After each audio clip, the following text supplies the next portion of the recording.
కాలం దేవుని యొక్క భాగంలోకి మనకు స్వాగతం. దేవుని యొక్క ధ్యానం కోసం భాగాన్ని చదువుదాం.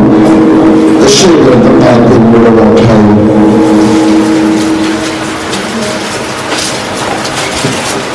యెషయా గ్రంథం 43వ అధ్యాయం 1 నుంచి 3 వచనాలు చదువుదాం.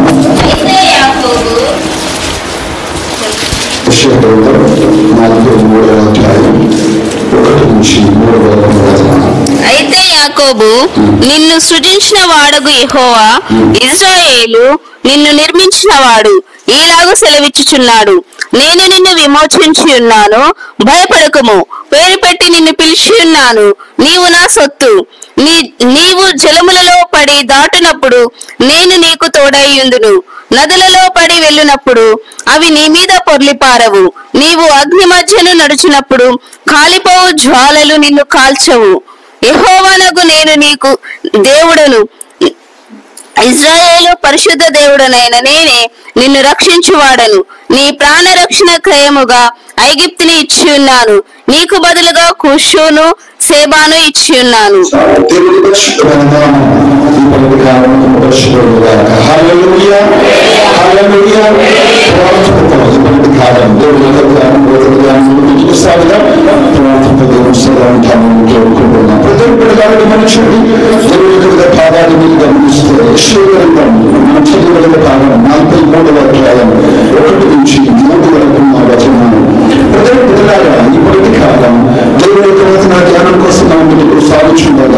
దేవుడు నాతో మాట్లాడమని పురాతనలో ఉంటుంది. దేవుని సన్నిధిలో ఉన్న మన ప్రవర్తన, మన జీవితంలో దేవుని సాన్నిధ్యాన్ని మన జీవితంలోనికి ఆకర్షిస్తారు. దేవుని సాన్నిధ్యం మన జీవితంలో అది మనతో మాట్లాడుతూ ఉంటారు.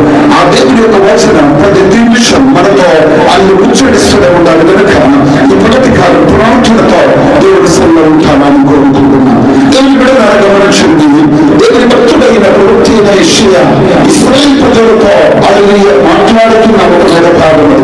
అది ఎప్పటి కాలం అది మన జీవితంలో కూడా అది ప్రవక్తుల పదములో, లేకపోతే ఈ రోజు ఆ వాక్యం నాతో మీతో మాట్లాడుతూనే ఉంటారు. ప్రజల గమనించండి, దేవుని యొక్క భాగాన్ని కూడా గమనిస్తారు. యెషయా గ్రంథం 43వ అధ్యాయం 1 నుంచి 3 వరకు ఉన్న వచనములో ప్రాముఖ్యమైన 3 విషయాలు ఈ ప్రగతి కాలం మీతో ఎంతగా మాట్లాడి ముగించాలని ఆశిస్తున్నాం.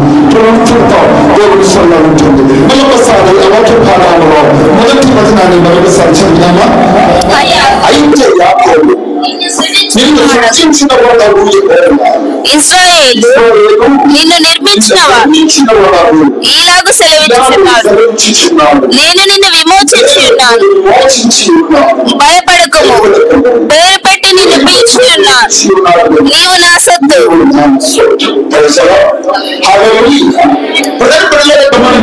దేవుని బిడ్డల మన జీవితంలో, నీ జీవితంలో దేవుడు నన్ను మిమ్మల్ని తన కృపను బట్టి, తన నాది సందర్భమును బట్టి ఆయన మనల్ని పిలిచారు.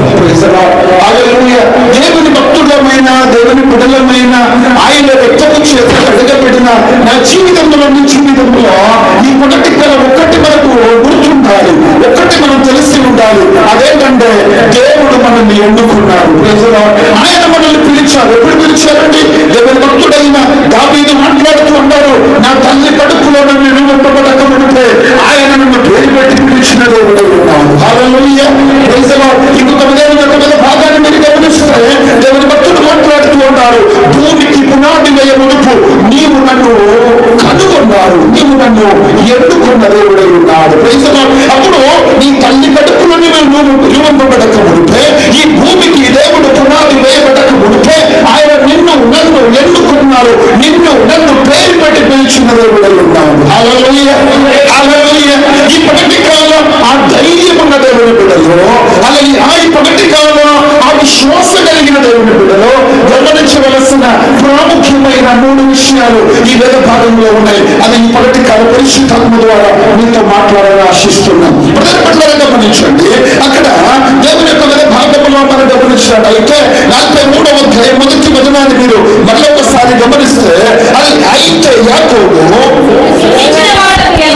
నిన్ను సృష్టించిన వాడు ఇశ్రాయేలు నిన్ను నిర్మించిన వాడు ఇలాగు సెలవిచ్చుచున్నాడు, సెలవిచ్చుచున్నాడు, నేను నిన్ను విమోచించి ఉన్నాను, నిన్ను విమోచించి ఉన్నాను, భయపడకుము, వేరు పెట్టి నిన్ను పిలిచి ఉన్నాను, నిన్ను పిలిచి ఉన్నాను, నీవు నా సొత్తు.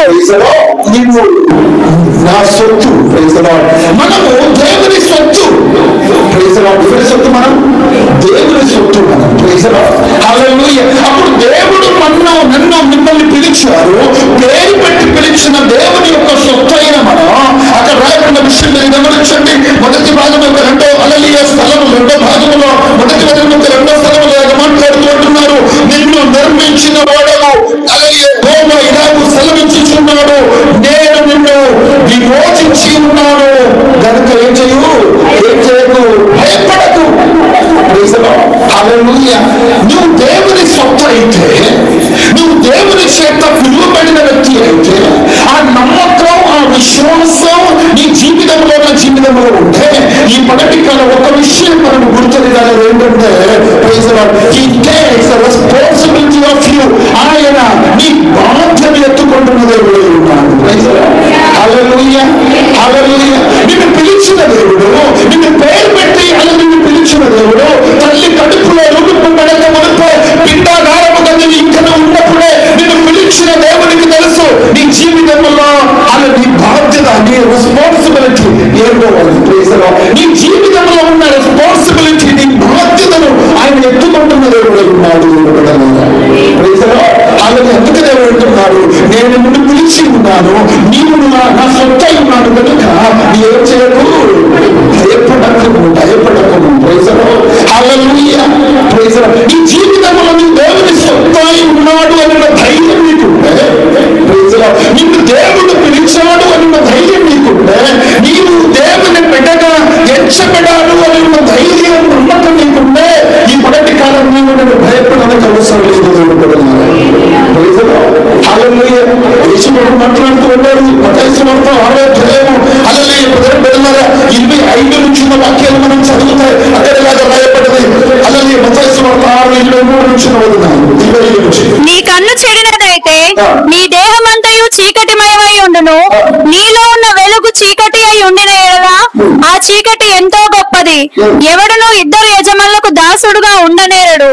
అతడు ఒకని ద్వేషించి ఒకని ప్రేమించును, లేదా ఒకని పక్షముగా ఉండి ఒకని తృణీకరించును. మీరు దేవునికి సిరికిని దాసులుగా ఉండనేరరు. అందువలన నేను మీతో చెప్పునదేమనగా, ఏమి తిందుమో ఏమి త్రాగుదుమో అని మీ ప్రాణమును గూర్చి అయినను, ఏమి ధరించుకొందుమో అని మీ దేహమును గూర్చి అయినను చింతింపకుడి. ఆహారము కంటే ప్రాణమును,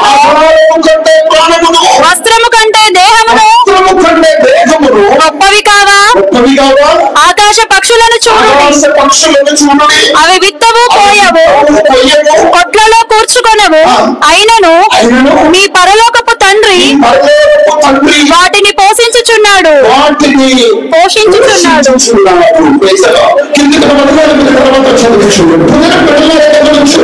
ఈ ప్రకటి కాలంలో నీతో నాతో మాట్లాడుతూ ఉన్నాడు. నువ్వు ఏమి తింటుమో ఏమి తాగుతామో అని నువ్వు చింతించడానికి అవసరం లేదు.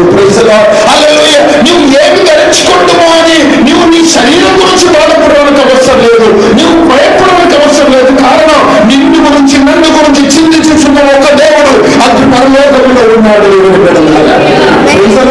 హల్లెలూయా. నువ్వు భయపడడానికి అక్కర్లేదు. నువ్వు ఎలాగ పోషించబడతావు, నా బిడ్డలు ఎలాగ పోషించబడతావు, నా జీవితంలో రేపటి నా పరిస్థితి ఏంటి, నా జీవితంలో నేను ఒంటరితనంలో ఉన్నావు కాదా, నేను కృంగిపోయే స్థితిలో ఉన్నావు కాదా, నన్ను ఆదరించే వారు లేదు కాదా, నన్ను ఆదుకున్న వారు లేదు కాదా అని ఈ లోకంలో ఉన్న మనుషులను బట్టి, ఈ లోకంలో నీకున్న పరిస్థితిని బట్టి నువ్వు భయపడవక్కర్లేదు. కారణం, నీవు ఈ లోకంలో మనుషుల సొత్తు కాదు. ఈ లోకంలో నువ్వు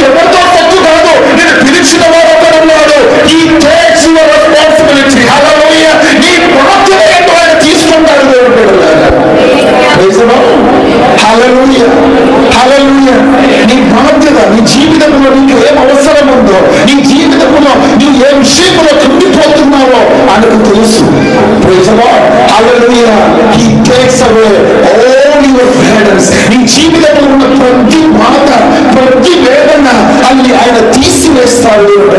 అందుకే ఏమన్నారు, ఏం చేయకు, భయపడక, నువ్వు చింతపడకు, నువ్వు భయపడకు. హల్లెలూయా. నువ్వు దేనిని గురించి చింతించడానికి అవసరం లేదు. గమనించండి, మొదటి రాజుల గ్రంథానికి మనం రక్షించుండగా, మొదటి రాజుల గ్రంథం 17వ అధ్యాయం 1 నుంచి 4. మొదటి రాజుల గ్రంథం 17వ అధ్యాయం 1 నుంచి 4. కాపురస్తుల సంబంధియగు తిప్షీయుడైన ఏలియా ఆహాబు నొద్దకు వచ్చి, ఎవని సన్నిధిని నేను నిలవబడి ఉన్నానో ఇశ్రాయేలు దేవుడైన ఆ యెహోవా జీవము తోడు, నా మాట ప్రకారము గాక, ఈ సంవత్సరములో మంచైనను వర్షమైనను పడదని ప్రకటించెను. పిమ్మట యెహోవా వాక్కు అతనికి ప్రత్యక్షమై, నీవు ఇచ్చట నుండి తూర్పు వైపునకు పోయి యోర్దానుకు ఎదురుగా ఉన్న కెరీతు వాగు దగ్గర దాగి ఉండుము. ఆ వాగు నీరు నీవు త్రాగుదువు. అచ్చటికి నీకు ఆహారము తెచ్చినట్లు నేను కాకోలమునకు ఆజ్ఞాపించి తినని అతనికి తెలియజేయగా, అతడు పోయి యెహోవా సెలవు చొప్పున యోర్దానుకు ఎదురుగా ఉన్న కెరీతు వాగు దగ్గర నివాసము చేసెను. అక్కడ ఏలియా గురించి మాట్లాడుతున్నారు. గమనించండి, ఆ వాక్య భాగాన్ని మీరు గమనిస్తే, దేవుడు సెలవిచ్చిన మాట ప్రకారంగా ఏలియా ఆహారం ఎందుకు అంటున్నారు, నేను ప్రకటించిన అతని కాకుండా ఏం చెయ్యదు, ఈ దేశంలో మంచు గాని వర్షము గాని కురవదు. దేవుడు సెలవిచ్చిన మాట ధైర్యముగా ఆహాబు యొద్దకు పోయి ఏలియా ప్రకటించాడు. దేవుని మాటకు లోబడిన ఏలియాతో దేవుడు అంటున్నారు, ఏలియా అని దేశంలో కరువు వచ్చిన, దేశంలో ఏమి జరిగినా నిన్ను కాపాడే బాధ్యత నాది, నిన్ను పోషించే బాధ్యత నాది. కారణం, నీవు నా మాట ఆలకించినవాడు, నేను చెప్పిన మాట నీవు అలాగే పోయి అది రాజుతో ఆజ్ఞాపించిన వాడు. హల్లెలూయా. నిన్ను నేను పిలిచి ఉన్నాను, నిన్ను నేను ఎన్నుకొని ఉన్నాను, నా సేవ కోసం నిన్ను వేదించి ఉన్నాను కనుక నిన్ను పోషించే బాధ్యత ఈ లోకంలో మనుష్యులది కాదు, ఈ లోకంలో రాజులది కాదు, రాజకీయ నాయకులది కాదు. నిన్ను పిలిచిన వాడు నేనే, నిన్ను పోషిస్తాను అని చెప్పి ఏలియాను ఏం చేశారంట, కెరీతు వాగు యొద్దకు పంపించారు. గమనించండి, నిన్ను పిలిచిన వాడు నమ్మదగిన వాడు కనుక నీవు ఎలాగ పోషించబడతారేమో, నా కుటుంబం ఎలాగ పోషించబడతారేమో, నా కుటుంబం నాకు సపోర్ట్ చేయకపోవచ్చు, నా బంధువులు నాకు సపోర్ట్ చేయకపోవచ్చు, నా కోరుకుంటున్న వారు నాకు సపోర్ట్ చేయకపోవచ్చు, నా కష్టంలో నా బాధలను ఆదుకున్న వారు ఎవరు లేకపోవచ్చు అని నీవు టెన్షన్ పడడానికి అవసరం లేదు, నువ్వు బాధపడడానికి అవసరం లేదు. కారణం, నిన్ను పిలిచిన దేవుడు నమ్మదగిన వాడు, ఆయన నిన్ను ప్రతి పరిస్థితిలో పోషించుటకు ఆయన సమర్థుడై ఉన్నాడు. దేవుడు ఒక మాట సెలవిచ్చిన ప్రకారంగా ఏలియా అది విధేయత చూపించిన ఏలియాతో అని దేవుడు అంటున్నారు, అది దేశంలో కరువు వచ్చిన అటు నిలబడలేరా రాజ సింహాసనంలో రాజభవనంలో అది భోజనాలు లేకపోయినా నీవు మాత్రం టెన్షన్ పడడానికి అవసరం లేదు, నీవు మాత్రం చింతించడానికి అవసరం లేదు, నీవు మాత్రం బాధపడడానికి అవసరం లేదు. కారణం, నిన్ను పిలిచిన దేవుడు ఎక్కడున్నాడు, నేను నిన్ను పోషిస్తాను. ఆ వాక్య భాగాన్ని మీరు సంతగానే మనుషుంది మొదలుపెడలారా. అప్పుడు దేవుడు ఏలియా ఏం చేశాడా, కాకితో పోషించడం మొదలు పెట్టారు, కాకితో పోషించడం మొదలు పెట్టారు. కెరీతు వాగులో ఉన్న నీరు అది ఎండిపోయిన తర్వాత దేవుడు అది ఏలియాతో మాట్లాడుతున్నారు, ఏలియా అది నేను మళ్ళీ నిన్ను పోషిస్తా, అది వాగులో ఉన్న నీరు ఆడిపోయిందని బాధపడకు, అది కాకి రావట్లేదని నువ్వు చింతపడకు. అది గమనించండి, నిన్ను పోషించడానికి శ్రేష్టమైన ఇంకొక మార్గం నేను చూసి ఉన్నాను. అది ఎక్కడో కాదు, విధవరాలైన స్త్రీ ఇంట్లో సాలపాతని ఊరిలోకి దిగలు అక్కడ విధవరాల ఇంట్లో నేను అద్భుతంగా పోషిస్తాను. హల్లెలూయా. నువ్వు ఎందుకు టెన్షన్ పడుతున్నావు? నిన్ను పిలిచిన వాడు ఒక్కడు ఉన్నాడని ధైర్యం లేకున్నప్పుడు, నిన్ను హల్లెలూయా ఆదుకోవాలక అని మాట ఇచ్చిన దేవుడు ఒక్కడు ఉన్నప్పుడు, నిన్ను కాపాడుటకు అది భద్రపరచుటకు హల్లెలూయా దేవుడు నిన్ను ఆదుకోవడకు ఒక దేవుడు ఉండగా నీకు ఎందుకు చింత? నీకు ఎందుకు హల్లెలూయా బాధ? దేవుడు పడుతున్నాడు. Praise the Lord. హల్లెలూయా. ఇప్పటి కాలం గమనించండి. Praise the Lord. దేవుడు అంటున్నారు, ఏలియా నువ్వు బాధపడక అవసరం లే, నీవు చింతించడానికి అవసరం లే. నువ్వు నా మాట అని విన్నావు కనుక, నా మాటకి నువ్వు విధేయత చూపించావు కనుక నిన్ను పోషించే బాధ్యత నాది. Praise the Lord. It is my responsibility to take care of you because I called you out. నేను నిన్ను పిలిచి ఉన్నాను, నిన్ను వేర్తిరించి ఉన్నాను, నిన్ను పేరు పెట్టి పిలిచాను. నీవు నా సొత్తు. Praise the Lord. హల్లెలూయా. దేవుని సొత్తు నువ్వు ఉన్నప్పుడు నువ్వు దేన్ని గురించి చింతించడానికి అవసరం లేదు. రేపు నా పరిస్థితి ఏంటో, రేపు నా పిల్లల పరిస్థితి ఏంటో, రేపు నా కుటుంబం ఎలాగ పోషించబడతానో, నా జీవితంలో ఇంకా ఎలాగ నేను కొనసాగాలో నీకు టెన్షన్ అవుతూ, నీకు టెన్షన్ అవుతూ. కారణం నిన్ను పిలిచిన వాడు నమ్మదగిన వాడు. మరల ఆ మాట ఎందుకు నేను గుర్తు చేస్తున్నానంటే, ఈ మొదటి కాలంలో ఆ తలను మీరు కలిగి ఉండాలి. ఏంటంటే నన్ను పిలిచిన వాడు నమ్మదగిన వాడు. Praise the Lord. హల్లెలూయా. యెషయా గ్రంథంలోకి మరల ఉంది. దేవుని వచన భాగాన్ని గమనిస్తే 45వ వచనం 2-3 వచనాలు చూద్దామా?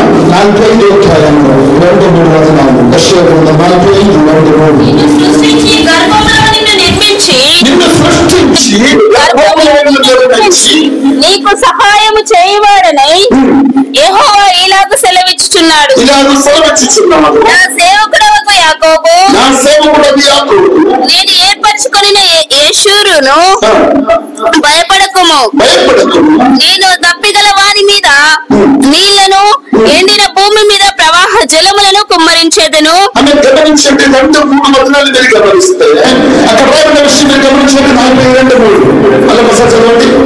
నిన్ను సృష్టించి నేను నీకు ముందుగా పోవచ్చు, ఇత్తడి తలుపులను పగలగొట్టేదను, ఇనుప గడియలను విరగొట్టేదను. పేరు పెట్టి నిన్ను పిలిచిన ఇశ్రాయేలు దేవుడైన యెహోవాను నేనే నీవు తెలుసుకుంటున్నట్లు అంధకార స్థలములలో ఉంచబడిన నిధులను, రహస్య స్థలములోని అరుదైన ధనమును నీకు ఇచ్చేదను. హల్లెలూయా. పిల్లలు గమనించండి. దేవుని యొక్క భాగాన్ని మీరు గమనిస్తే నిన్ను పేరు పెట్టి పిలిచిన దేవుడు ఉన్నాడు కనుక, ప్రైజ్ ది లార్డ్, అది నువ్వు దేవుని సొత్తై ఉన్నావు కనుక దేవుని యొక్క వచనం ఏమంటున్నాడంటే, పిల్లలారా ఇశ్రాయేలు నేను నిన్ను పేరు పెట్టి పిలిచిన దేవుడై ఉన్నాడని నీవు తెలుసుకుంటున్నట్లు ఏం చేస్తామంట? అంధకారములలో స్థలములలో ఉంచబడిన నిధులను, రహస్య స్థలములోని మరుగైన ధనమును నీకు ఇచ్చేదను. Praise the Lord. హల్లెలూయా. హల్లెలూయా.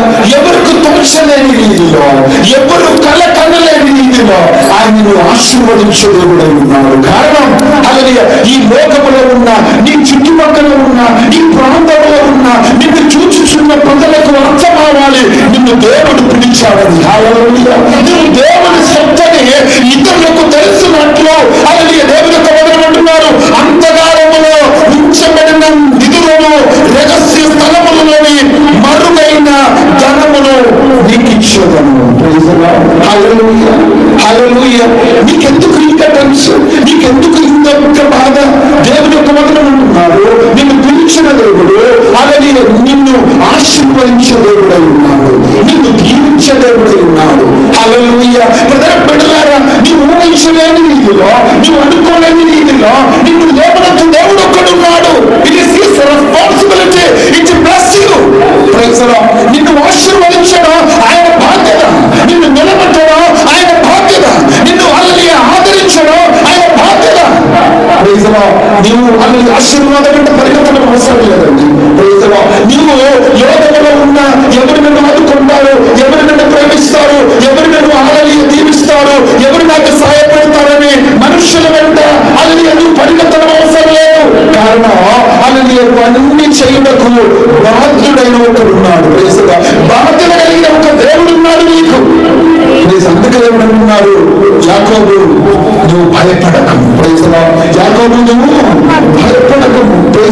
నాతో కూడా దేవుడు తిరిగి వస్తామా అక్కడ దేవుడు యాకోబు నిన్ను సృష్టించిన వాడు యెహోవా, ఇశ్రాయేలు నిన్ను నిర్మించిన వాడు ఇలాగ సెలవిచ్చుచున్నాడు, నీవు నిన్ను విమోచించి ఉన్నాను, భయపడకము, పేరు పెట్టి నిన్ను పిలిచి ఉన్నాడు, నీవు నా సొత్తు కనుక నీవు జలములలో బడి దాటినప్పుడు. చూడండి, నీవు జలములలో బడి దాటినప్పుడు నేను నీకు తోడై ఉండు. నదులలో బడి వెళ్ళినప్పుడు అవి నీ మీద పొర్లి పారవు. నీవు అగ్ని మధ్యను నడుచున్నప్పుడు కాలిపోవు, జ్వాలలు నిన్ను కాల్చవు. గమనించండి, వచనంలోకి వస్తే నిన్ను పేరు పెట్టి పిలిచిన దేవుడు, నీవు సొత్తుగా ఎంచబడిన దేవుడు. మొదట ఏం చేస్తారంట? హి టేక్స్ యువర్ రెస్పాన్సిబిలిటీ. నీ బాధ్యత ఆయన తీసుకుంటాడు. ఒకటేది బాధ్యత. రెండో వచనంలోకి వస్తున్నప్పుడు అక్కడ దేవుని యొక్క వచనం అంటున్నారు, దేవుని అంటున్నారు, హి టేక్స్ ప్రొటెక్షన్ ఆఫ్ యూ. నీ బాధ్యత ఆయన చూసుకుంటారు. ఒకటి బాధ్యత, రెండోదిగా భద్రత. హల్లెలూయా, హల్లెలూయా. పిల్లలు గమనించండి, ఇక్కడ దేవుని యొక్క వాక్యం ఏమంటున్నారో చూడండి. రెండవ వచనం గమనిస్తే, నువ్వు దేవుని సొత్తు అయినావు కనుక, నువ్వు దేవుడిని పేరు పెట్టి పిలిచావు కనుక, నీవు జలములో పడి దాటున్నప్పుడు నేను నీకు తోడయుందును. నదులలో పడి వెళ్ళినప్పుడు అవి నీ మీద పొర్లి పారవు. నీవు అగ్ని మధ్యను నడుచున్నప్పుడు కాలిపోవు, జ్వాలలు నిన్ను కాల్చవు.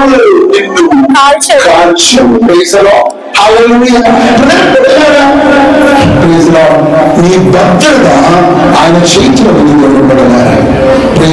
నిన్ను కాపాడుటకు ఆయన అంటున్నారు. నిన్ను కాపాడుటకు ఆయన తన దూతలకు ఆజ్ఞాపించి ఉన్నారట.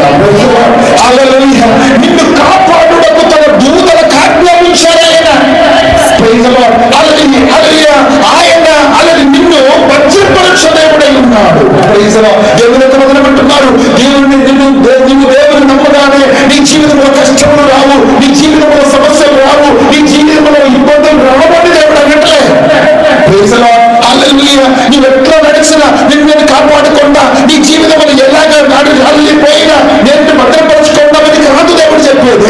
నీవు నన్ను నమ్మినప్పుడు, నువ్వు నన్ను విశ్వసించినప్పుడు, అది శత్రువు అయిన వాడు నిన్ను ఏదో ఒక రకంగా ఇబ్బంది పెడుతూనే ఉన్నాడు. నిన్ను కష్టము నిర్ణయిస్తారు. నిన్ను ఇబ్బంది పెట్టడానిక, నీ జీవితాన్ని పాడు చేయడానిక, నిన్ను మార్గం నాశనం చేయడానిక వాడు ప్రతి నిమిషం గర్జించు సింహము వలె ఎవరిని మృంగుదుమో అని వెతుకుతూ తిరుగుచున్నవాడు, నాకు విరోధి అయిన వాడు, నీకు విరోధి అయిన వాడు నీ చుట్టూ ఉన్నాడు. కానీ నువ్వు భయపడడానికి అక్కర్లేదు. నిన్ను భద్రపరిచే బాధ్యత నాది. నిన్ను భద్రపరిచే బాధ్యత నాదే. హల్లెలూయా. ఇప్పటికీ కారణం నిన్ను భద్రపరిచే ఒక దేవుడు ఉన్నాడు. నిన్ను కాపాడే ఒక దేవుడు ఉన్నాడు. దేవుని కమతనాన్ని మీరు గమనించండి. అలాగే దేవుని కమతన వస్తున్నప్పుడు మార్కు సువార్త 4:35 నుంచి 40 చూడండి. 4:35. ఆ దినమే సాయంకాలం అయినప్పుడు ఆయన అద్దరికి పోవుదమని వారితో చెప్పగా వారు జనులను పంపివేసి ఆయనను ఉన్న పాటున చిన్న దోణలో తీసుకొని పోయి ఆయన వెంబడి మరికొన్ని దోణలు వచ్చెను. అప్పుడు పెద్ద తుఫాను రేగి ఆయన ఉన్న దోణ మీద అలలు కొట్టినందున దోణ నిండిపోయెను. ఆయన దోణి అమరమున తలగడ మీద తలవాల్చుకొని నిద్రించుచుండెను. వారు ఆయనను లేపి, బోధకుడా, మేము నశించిపోవచ్చున్నాము, నీకు చింతలేదా అని ఆయనతో అనిరి. అందుకు ఆయన లేచి గాలిని గద్దించి నిశ్శబ్దమై ఊరకుండమని సముద్రముతో చెప్పగా గాలి అణిగి మిక్కిలి నిమ్మలమాయెను. హల్లెలూయా. Praise the Lord. ప్రజలు పిల్లలు గమనించండి. హల్లెలూయా. దేవుని మాటకు లోబడిన తన శిష్యులు ప్రైజ్ ది లార్డ్. యేసుప్రభు వాళ్ళతో అన్నారు, రండి మనము అద్దరికి పోదాం. Praise the lord. సాయంకాలమైన సమయంలో ప్రభువా ఇప్పుడు సాయంకాలం అయింది కదా, ఇక్కడ మనము అలాగే రెస్ట్ తీసుకొని ఉదయకాలం బయలుదేరుతామని దేవుడు అలాగే శిష్యులు వారితో తిరిగి ఒక మాట కూడా లేదండి. దేవుని మాట యేసుప్రభు చెప్పిన మాటకు వాళ్ళు లోపడ్డారు. సాయంకాలమనే ಅಲ್ಲಿ అక్కడ ఉన్న ఒక చిన్న దోణిలో యేసయ్యను ఎక్కించుకొని వాళ్ళు ప్రయాణం అయ్యారు. Praise the Lord. దేవుని మాటకు వాళ్ళు లోపడ్డారు. Praise the lord. పిలిచిన దేవుని యొక్క మాటకి లోపడిన వారి జీవితంలో నడి సముద్రంలోనికి దోణి వెళ్ళగా ఏమైందంటే ప్రైజ్ ది లార్డ్, సముద్రంలో పెద్ద తుఫాను లేదు. Praise the Lord. గాలి అలలియ సముద్రాన్ని అలలియ మిక్కి అలలి ఏం చేశారు, ఇబ్బంది పెట్టడం మొదలుపెట్టింది. Praise the Lord. భయంకరమైన గాలి తుఫాను రేగగా వారు వాళ్ళు ఓటను నడిపించడం కట్టరు కష్టమాయను, బహు కష్టమాయను. Praise the lord. ఈ మొదటి కాలం నీ జీవితాన్ని గడపడానికి నువ్వు బహు కష్టపడుతున్నావా? నీ జీవితంలో అలాగే 10 రోజులు నీ జీవితాన్ని గడుపుకొని పోవడానికి, నీ కుటుంబాన్ని గడపడానికి నీ జీవితము కష్టంగా ఉన్నాయా? ఈ మొదటి కాలం గమనించండి. హల్లెలూయా. నీ కష్టములను అలలియ మార్చి నీకు నెమ్మది కలుగజేసే ఒక దేవుడు నీ దోణలో ఉన్నావు మర్చిపోకు. నిన్ను పిలిచిన దేవుడు అలాగే అందరికి వెళ్తామని నిన్ను పిలిచి బయటికి తీసుకువచ్చిన దేవుడు నిన్ను వదిలిపోయే దేవుడు కాదు. కష్టంలో నీకు తోడై ఉంటుంది దేవుడు ఆయన. హల్లెలూయా. నీ సమస్య మధ్యలో ఆయన వదిలిపెట్టే దేవుడు కాదు. ఈ లోకంలో ఉన్న మనుషులు ప్రజలు హల్లెలూయా. కష్టం రాగానే, సమస్యలు రాగానే, ఇబ్బందులు రాగానే, ఆర్థిక సమస్యల్లో అది కృంగిపోగానే తోడు పుట్టిన వాళ్ళందరూ పక్కకి తిరుగుతారండి. Praise the Lord. హల్లెలూయా. ఆదుకుంటారు అని అనుకున్న వాళ్ళందరూ అది పక్కకి జరిగిపోతారు. Praise the Lord. నిన్ను చూడలేదు అనుకున్న వాళ్ళందరూ హల్లెలూయా ప్రజల పిల్లలా ఉంటారు. కానీ ప్రైజ్ ది లార్డ్, కష్టం మధ్యలో, బాధల మధ్యలో నిన్ను ఆదుకోవడానికి నిన్ను పిలిచిన వాడు ఉన్నాడు. Praise the Lord. హల్లెలూయా. ఆయన నిన్ను భద్రపరిచే దేవుడై ఉన్నాడు. ప్రజల పిల్లలు గమనించండి. శిష్యులు భయపడిపోయారు. అలాగే కష్టం రాగానే, గాలి ఎదురు కాగానే, సముద్రంలో అలలు లేవగానే వాళ్ళు దోణి నడిపించడానికి కష్టమైన పరిస్థితుల్లో వాళ్ళు భయపడిపోయి యేసయ్య లేకుంటున్నారు. అయ్యా మేము నశించిపోతున్నాము, నీకు చింత లేదా? ఎంత భయంకరమైన పరిస్థితి ప్రజలు. హల్లెలూయా. ఇటువంటి కళ గమనించండి. హల్లెలూయా. వారు యేసయ్య సన్నిధిలో లేకపోగానే ఏం చేశారంటే యేసయ్య లేచి గాలిని గద్దించి నిశ్శబ్దమై ఊరుకుంటామని సముద్రముతో చెప్పగా గాలి అణిగి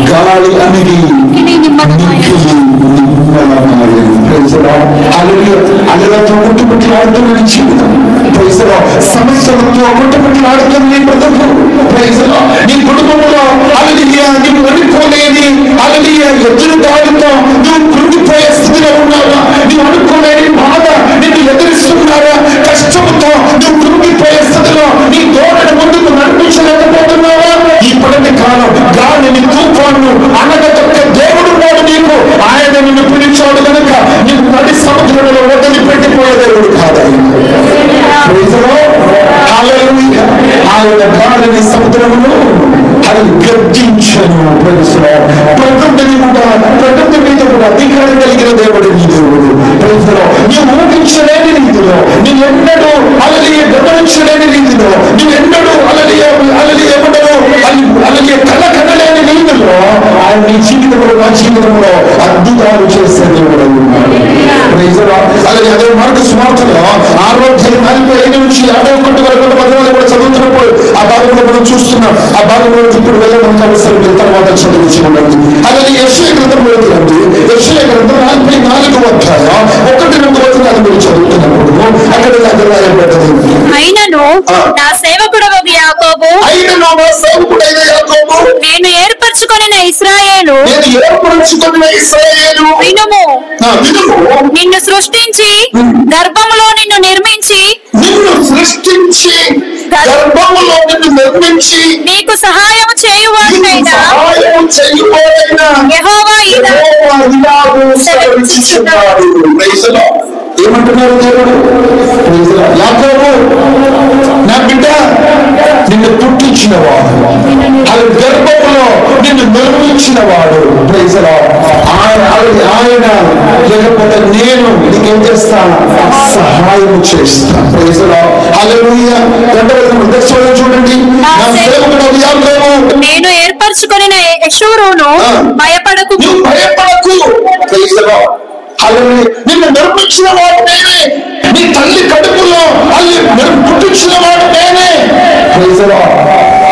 నీకు సహాయం చేయడకు నేనున్నాను, నువ్వు భయపడకు. Praise the Lord. నువ్వు భయపడకు. Praise the Lord. నేను నీకు సహాయం చేస్తా, నేను కాపాడకుండా నేను నిన్ను భద్రపరుస్తా. Praise the Lord. భద్రపడలేనా దాని 4:21 వరకు చూడండి. 4:21 యాకోబు ఇశ్రాయేలు వీటిని జ్ఞాపకము చేసుకొను. నీవు నా సేవకుడవు, నేను నిన్ను నిర్మించి తిని. ఇశ్రాయేలు నీవు నాకు సేవకుడవై ఉన్నావు, నేను నిన్ను మరచిపోజాలను. హల్లెలూయా.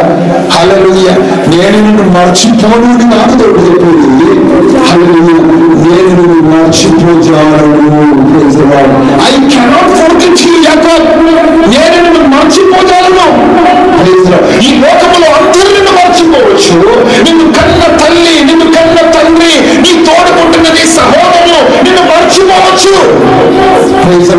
కానీ నేను మాత్రం మర్చిపోను అని కాదు, నిన్ను మర్చిపోతాను. ఐ కెనాట్ ఫర్గెట్ యు యాకోబ్. ఈ పగటి కాల దేవుడు నీతో వ్యక్తిగతంగా మాట్లాడుతూ అంటున్నాడు. నా సహోదరుడా, నా సహోదరి, he cannot forget you anymore. నీ జీవితంలో ఎన్నడూ ఆయన మర్చిపోతాను. కారణం ఆయన నీకు తండ్రి అయి ఉన్నాడు. అలాగే నీవు ఆయనకు బిడ్డగా ఉన్నాడు. అలాగే బిడ్డగా ఉన్నాడు. దేవుడు బిడ్డగా గమనించండి. నీ జీవితంలో, నా జీవితంలో నిన్ను సృష్టించిన వాడు దేవుడు, నిన్ను పుట్టించిన వాడు మాట్లాడుతూ అంటున్నారు, భయపడకు. నేను నీకు సహాయం చేస్తాను. హల్లెలూయా. ఈ లోకంలో ఎప్పుడు నీకు సహాయపడకపోయినా నేను నీకు సహాయం చేస్తాను. కారణం నిన్ను మర్చిపోజాలను. నిన్ను మర్చిపోజాలను. హల్లెలూయా. ఇప్పటి కార్యక్రమం చెడు కనపడలేరు. 49 అధ్యాయంలోకి వస్తున్నప్పుడు అది ఎక్కడ కనబడదు. 14 అయితే సీయోను యెహోవా నన్ను విడిచిపెట్టి ఉన్నాడు, ప్రభువు నన్ను మరచి ఉన్నాడని అనుకొనుచున్నది. స్త్రీ తన గర్భములో పుట్టిన బిడ్డను కరుణింపకుండా తన చంటి పిల్లను మరచునా, వారైనా మరచుదురు గాని ఒకవేళ తల్లి మరచినా కాదు, నేను నిన్ను మరువను. అద్భుతకరమైన మాట ఈ మొదటి కారణం మీతో నాతో మాట్లాడుతున్నారని గమనించండి. చంటి పిల్లలు ఒకవేళ తల్లి మర్చిపోవచ్చు, కానీ నిన్ను నన్ను ఆయన మరువని దేవుడు. ఆయన మరువచాలను నిన్ను కారణం తన ప్రాణానికి నిన్ను ప్రేమించాడు. మనల్ని ప్రొటెక్ట్ చేయుటకు, మనల్ని కాపాడుటకు, మనల్ని భద్రపరచుటకు ఆయన సమర్థుడై ఉన్నాడు. రాత్రి పగలు భయపడుతున్నాము.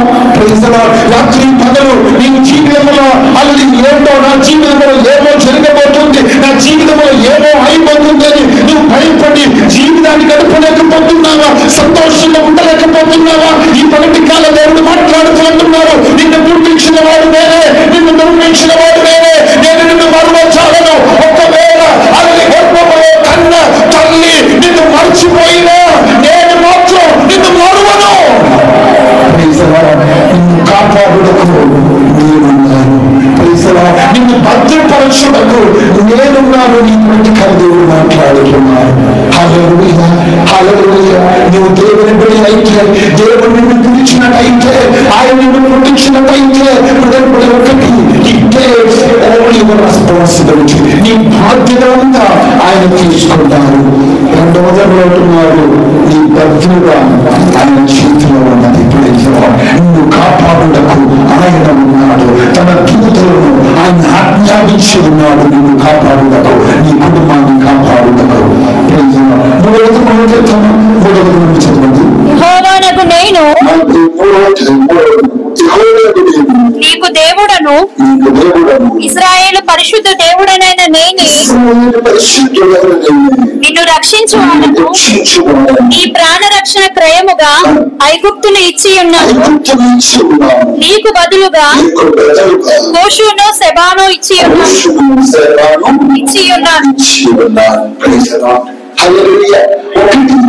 దేవుని బిడ్డగా ఉంటున్నప్పుడు ఈ బాధ్యత చూసుకుంటారు. రెండు నేను పరిచయపరుస్తాను. ఇక్కడ మూడవ వచనంలో దేవుని యొక్క వచనం అంటున్నారు, God is your Bharosa, confident. ఒకటి బాధ్యత, రెండు భద్రత, మూడు భరోసా. ఏంటి భరోసా అంటే? ఏంటి భరోసా? ఏంటి భరోసా? హిందీ ఉర్దూ పెట్టండి. ఏంటి భరోసా? తెలంగాణలో మనం సాధారణంగా పార్టీకి వెళ్తాం. అది ఏంటి భరోసా అంటే మనిషి ఇంగ్లీష్ లో దానికి చాలా అర్థాలు ఉన్నాయి. ఒకటి కాన్ఫిడెన్స్, రెండు ఫెయిత్, మూడు హోప్, నాలుగు ట్రస్ట్. ఈ 4 వేర్డ్స్ కూడా భరోసా అనే మాటకున్న అర్థం. దానిలో చాలా నాకు నచ్చిన, నాకు చాలా ఇష్టమైన వేడు కాన్ఫిడెన్స్. ఏంటి కాన్ఫిడెన్స్ అంటే? కాన్ఫిడెన్స్ అంటే ఇంగ్లీష్ లాగా అంటారు the feeling of trust that someone is reliable. అది నాకు ఆదుకోవడానికి ఒక్కడున్నాడు అనేది. అదే కాన్ఫిడెన్స్ అంటే, అదే భరోసా అంటే. నా కష్టములో, నా వేదనలో, నా బాధలో, నా ఒంటరితనంలో నాకు ఆదుకోవడానికి ఒక్కడున్నాడు అని ధైర్యం. ఎంత మన మాట్లాడు చూడండి. గుర్తుపెట్టుకొని జ్ఞాపకం పెట్టుకొని మనం ఒకసారి మూడవదం చదవండి. ఆ భాగం మూడవది చూడండి. యెహోవాకు నేను నీకు దేవుడు,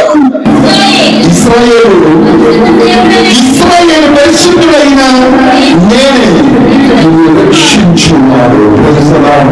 హల్లెలూయా, హల్లెలూయా. ఎవరున్నారు దేవుడు? నా బిడ్డ. హల్లెలూయా. ఇశ్రాయేలు, యూదా. హల్లెలూయా.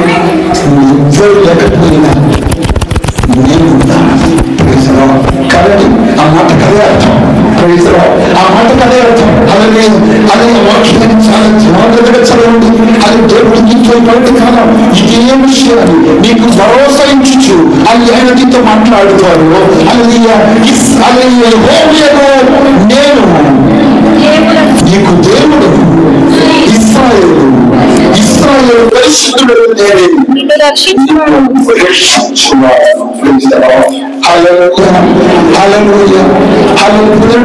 మనుషుడికి కాన్ఫిడెంట్ దేవుడు ఉన్నాడు.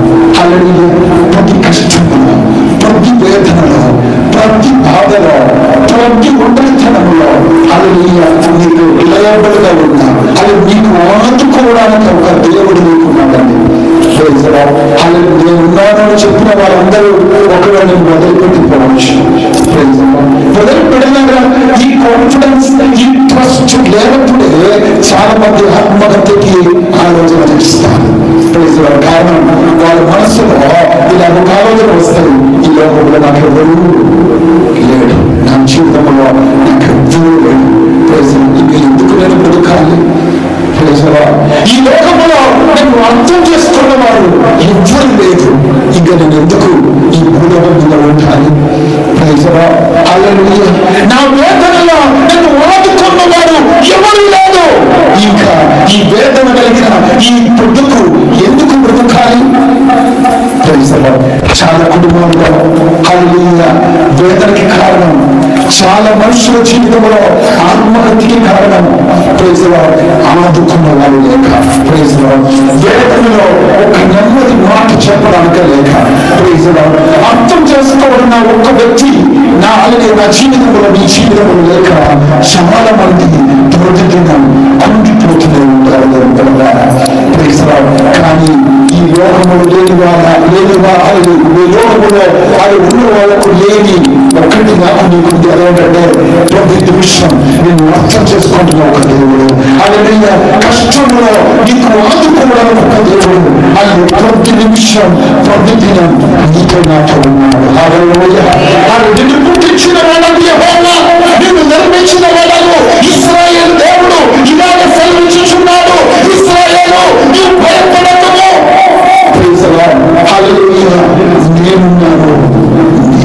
నేనున్నాను నీకు.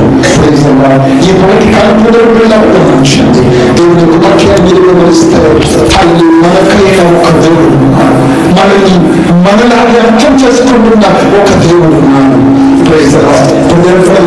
ఈ మొదటి కాలం నీ భార్య నేను అర్థం చేసుకోకపోవచ్చు, నీ భర్త నేను అర్థం చేసుకోకపోవచ్చు, 9 నెలలు నిన్ను కని ప్రసవించిన తల్లి నిన్ను అర్థం చేసుకోకపోవచ్చు, అలాగే నీ తండ్రి నిన్ను అర్థం చేసుకోకపోవచ్చు.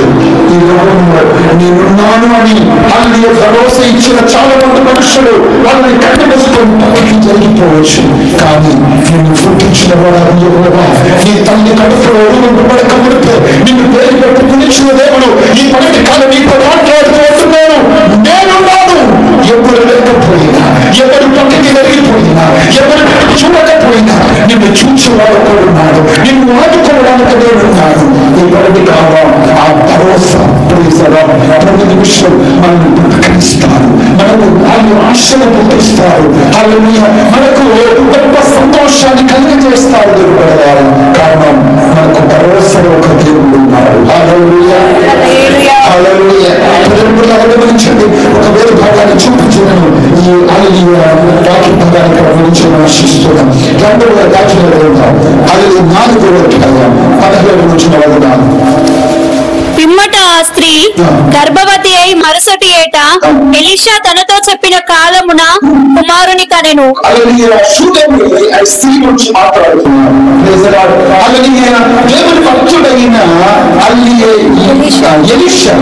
తన ఇంటికి వెళ్ళిచుండగా అది తన జీవితంలో ఉన్న పరిస్థితి తెలుసుకున్నాడు. వెనుకున్న భాగంలో చదివి చూడండి.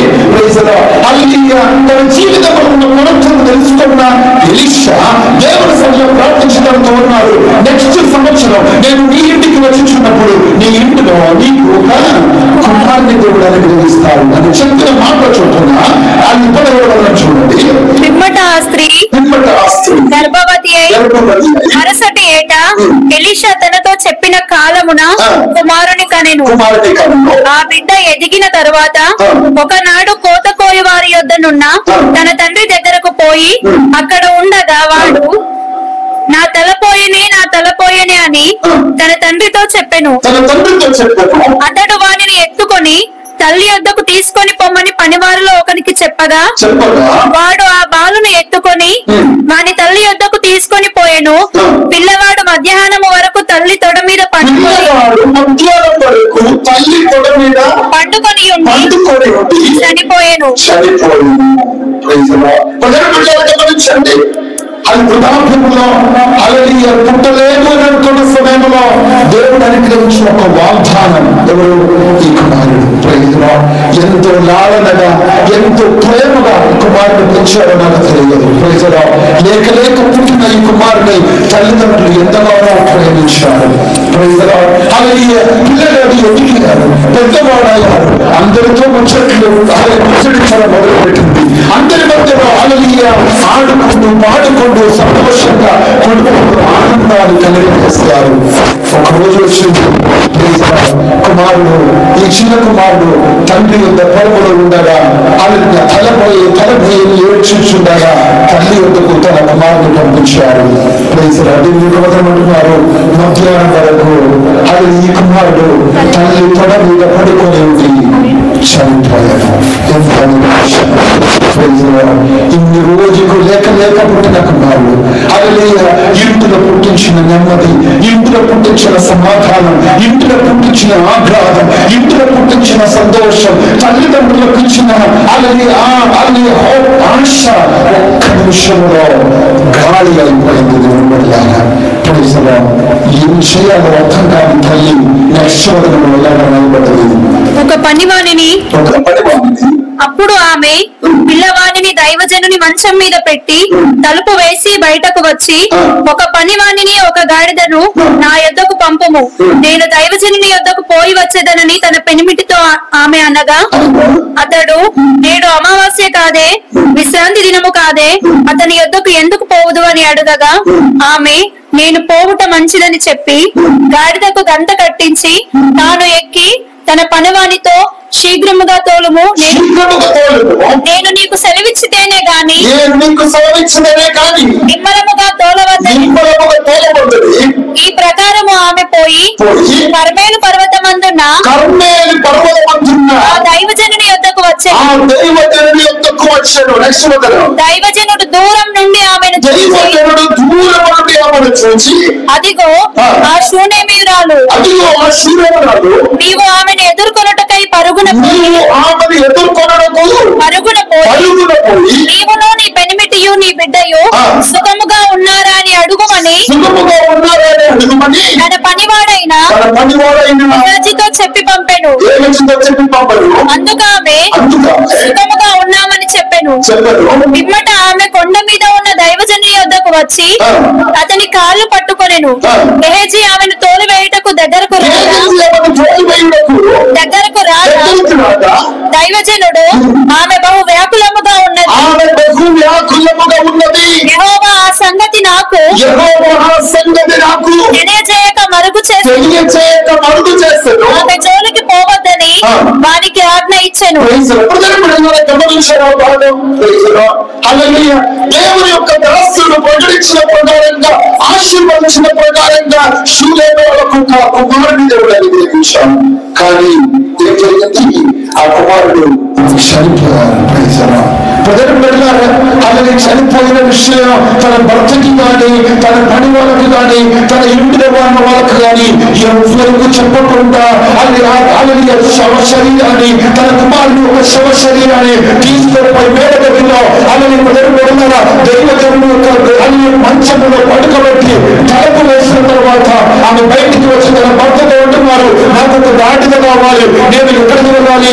దైవజనుడి ఇంటిలోకి వెళ్ళాలి. ఆయన కలవడానికి వెళ్తానంటే భర్తకి అర్థం కాలేదు. అది తను అంటున్నాడు, ఈ రోజు అమావాస్య కాదే, ఈ రోజు విశ్రాంతి దినము కాదే, మరి దేవుడి దాసుడు ఎందుకు వెళ్తున్నావు? కానీ అలాగే స్త్రీ ఏం చేశారు? తన భర్తకి తన విషయాలు చెప్పుకోగా, అది తన అన్ని పరిమాణకు తన విషయాలు చెప్పుకోగా, అది పదవి వెళ్ళారా? అది తనకు భరోసాగా ఒక దేవదేవుడు ఉన్నాడు. నా కష్టంలో నన్ను ఆదుకోవడానికి, నా వేదనలో నన్ను ఆదుకోవడానికి నాకు ఒక హల్లెలూయా దైవదాసుడున్నాడు, నాకు ఒక దేవుడు ఉన్నాడని అది ఈ స్త్రీ ఏం చేశారంట? అది పరుగున అది కర్మేలు కొండ మీద నివసించు దేవుని జనుడి యొద్దకు వెళ్ళారు. అక్కడ ఆగలేదండి. హల్లెలూయా దూరం నుండి చూసిన దైవజనుడు తన అలలి వేగసని పంపించి అలలి ఆ చూడేవాళ్ళు వేస్తున్నారు. ఒక్కసారి వెళ్ళి అడుగును, ఆయన ఆమెయో తన భర్తయో తన బిడ్డయో క్షేమంగా ఉన్నారా? ఈ స్త్రీ అంటున్నారు, అవును నేను సుఖముగానే ఉన్నాను. తన వేద ఏంటంటో, తన బాధ ఏంటో చెప్పుకోక అంటున్నారు. ఆ స్త్రీ ఇంట్లోకి వచ్చి దేవుడి దాసుని కాలు పట్టుకొని ఏడుకోవడం మొదలు పెట్టినారు. ఈ పగటి కాలంలో మనిషి అలా నీకు భరోసాగా ఒక దేవుడు ఉన్నప్పుడు నీ బిడ్డలు మనుషులతో ఎందుకు చెప్పుకోవాలి? నీకు భరోసాగా ఒక దేవుడు ఉన్నప్పుడు అది నీ కష్టం మనుషులతో ఎందుకు పంచుకోవాలి? అది నీకు భరోసాగా ఒక దేవుడు ఉన్నప్పుడు నీ అలా కుంగిపోయిన మనసు మనుషుల ముందు ఎందుకు పెట్టుకోవాలి? నేను నీకు భరోసాగా ఉన్న ఒక దేవుడు ఉన్నప్పుడు నీ వేదన, నీ బాధ, కుంగిపోయిన నీ అవస్థ, నీకున్న అప్పులు, నీకున్న కష్టములు, నీకున్న వేదనలు చెప్పుకోవడానికి ఒక దేవుడు ఉన్నాడు కదా. ఆ శూలేమీయురాలు స్త్రీలాగా నీ వేదన అంతా చెప్పుకోవడానికి, నీ బాధ అంతా పంచుకోవడానికి నీకు ఒక దేవుడు ఉంటాయా? ఎందుకు నువ్వు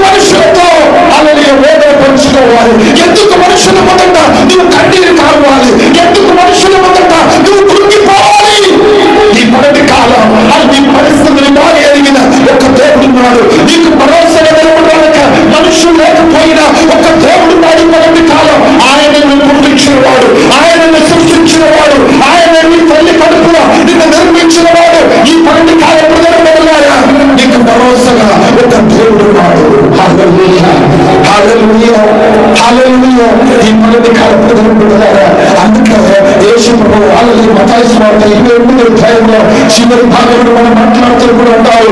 అలాగే మిమ్మల్ని అందరూ మర్చిపోయినా నేను మిమ్మల్ని విడుదల ఎడబాయను. అలాగే యుగ సమాప్తి వరకు సదాకాలము నేను మీకు తోడై ఉంటాను. మనుషులు కొద్దిసేపటికే ఉండొచ్చు, అది లోకంలో ధనం కొద్దిసేపటికే ఉండొచ్చు, నీకున్న ఉద్యోగం కొద్దిసేపటికే ఉండొచ్చు, నీ పాలేరు నీ కులస్తులు నీ బంధువులందరూ కొద్దిసేపటికే ఉండొచ్చు. కానీ నీకు భరోసా ఇచ్చిన ఒక దేవుడు ఉన్నాడు. యుగ సమాప్తి వరకు సదాకాలము నేను నీకు తోడై ఉంటా. నీ కష్టంలో, నీ వేదనలో, నీ బాధలో, నీ కృంగిపోయిన స్థితిలో, నీ ఆహ్లాదకరమైన పరిస్థితుల్లో, నీ ఆనందకరమైన పరిస్థితుల్లో, నీ తీర్పు విడిచే సమయంలో నిన్ను విడువక వదలక ఎడబాయక నీకు తోడై ఉండి నిన్ను నడిపించే దేవుడు ఆయన నీకు భరోసా దేవుని పెడతారు. హల్లెలూయా హల్లెలూయా. బిడ్డలను గమనించండి. Praise Lord. Hallelujah. Praise Lord. Are you confident that you have a God who always with you? ప్రతి నిమిషం నాతో నా దేవుడు ఉన్నాడని కాన్ఫిడెంట్, నన్ను ఆదుకోవడానికి, హల్లెలూయా, నాకు నిరీక్షణగా ఉండడానికి, నాకు అలలి నన్ను తోడుగా ఉండి నన్ను నడిపించుటకు, నా ప్రతి కష్టంలో, నా ప్రతి వేదనలో నన్ను ఆదుకోవడకు నా దేవుడు ఉన్నాడు అని కాన్ఫిడెన్స్ ఈ పరిధి కలిగి ఉన్నావా? ఆ భరోసా నువ్వు కలిగి ఉన్నావా? ఈ పరిధి కాలం చాలా మంది మనుషుల మీదనో, రాజకీయ నాయకుల మీదనో, వాళ్ళకు కలిగిన ఆస్తిపాస్తుల మీదనో, వాళ్ళకు కలిగిన ఉద్యోగం మీదనో వాళ్ళు భరోసా పెట్టుకుంటున్నారు. చాలా మంది అనుకుంటున్నారు నాకు మంచి ఉద్యోగం ఉంది కదా, ఇంకా నాకేంటి, నాకు మంచి బ్యాంక్ బ్యాలెన్స్ ఉంది కదా, నాకు మంచి ఆస్తిపాస్తులు ఉన్నాయి కదా, అలా ధైర్యం కలిగిన వాళ్ళు కొడుకులు నాకు ఉన్నారు కదా, ఇంకా నాకెందుకు. హల్లెలూయా. బిడ్డలారా, ఇవన్నీ ఒక్క నిమిషానికి నేను వదిలిపోతాను. ఇదేంటి స్థిరం కాదు. హల్లెలూయా. నీకున్న అంతం, నీకున్న ఉద్యోగం, నీకున్న హల్లెలూయా ఆస్తిపాస్తులు, నీకున్న బ్యాంక్ బ్యాలెన్స్, హల్లెలూయా, నీకున్న భార్య, నీ భర్త, నీ పిల్లలు, ఇదేంటి నీకు భరోసాగా నిలబడిన దేవుడు. ఈ లోకంలో నీకు భరోసాగా నిలబడేది ఒకటే, అది నిన్ను నన్ను పుట్టించిన దేవుడే. నీకు ప్రాణం పోసిన నీ దేవుడే. నీకు నెమ్మది కలగజేసే దేవుడు ఆయనే. నిన్ను అన్ని ఆచుకున్న దేవుడు ఆయనే. నిన్ను కాపాడే దేవుడు ఆయనే. నిన్ను భద్రపరచే దేవుడు ఆయనే.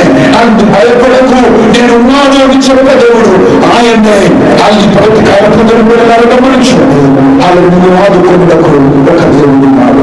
దేవుడు ఒక వేల భాగంలో అది దాంట్లో 3వ అధ్యాయం అది 1 నుంచి 3 వరకు వదనాలి. మనం ధ్యానించిన 3 విషయాలు ఉన్నాయి.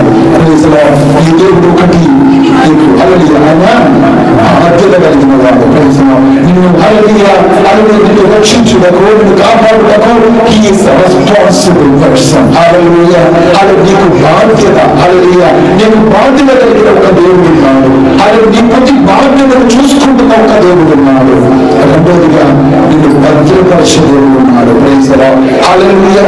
బాధ్యత, భద్రత, భరోసా. హల్లెలూయా. ఈ 3 మాటలు మీరు ఎప్పుడు మర్చిపోకండి. ప్రతి నిమిషంలో జీవితం యొక్క ప్రతి పరిస్థితిలో ఈ 3 మాటలు ఎప్పుడు నీ తలంపులో వాళ్ళని నిరంతరం చేస్తూనే ఉంటాయి. ఎప్పుడు ఈ 3 మాటలు మీ హృదయంలో మిమ్మల్ని జ్ఞాపకం మలుచుకునే ఉంటాయి. ఏంటి 3 మాటలు? 1 బాధ్యత కలిగిన ఒక దేవుడు, 2 నీకు భద్రపరిచే ఒక దేవుడు, 3 నీకు భరోసాగా నిలబడే ఒక దేవుడు. ఆయన్ని ఆయన్ని నీ కోసం ప్రాణం ఇచ్చిన నీ దేవుడు. హల్లెలూయా. ఈ లోకంలో ఉన్న వారందరూ మారిపోయినా, ఈ లోకంలో నిన్ను ఆదుకుంటామని నీకు నేను ఉంటాను అని సాధించిన వారందరూ మారిపోయిన ఒక రోజు రాబోతున్నారు. హల్లెలూయా. యుగ సమాప్తి వరకు సదాకాలము తోడుగా విస్తరించిన దేవుడు ఈ ప్రతి కాలం నీకు నీ బాధ్యత చూసుకుంటారు, నీకు భద్రత కల్పిస్తారు, నీకు భరోసాగా నిలబడతారు. ఆ దేవుడి సన్నిధిలో హల్లెలూయా మొదలుగున్న నమ్మకం కలిగిన వారమై, విశ్వాసం కలిగిన వారమై, ఆ మాటకు లోపడిన వారమై విశ్వాస జీవితాన్ని ముందుకు నడుపుతున్నట్టుగా దేవుడు మనకందరికీ సహాయం చేయడుగా చిన్న మాటలతో వాటిని ముగిస్తున్నాం. దేవుడు మనందరినీ ఆశీర్వదించి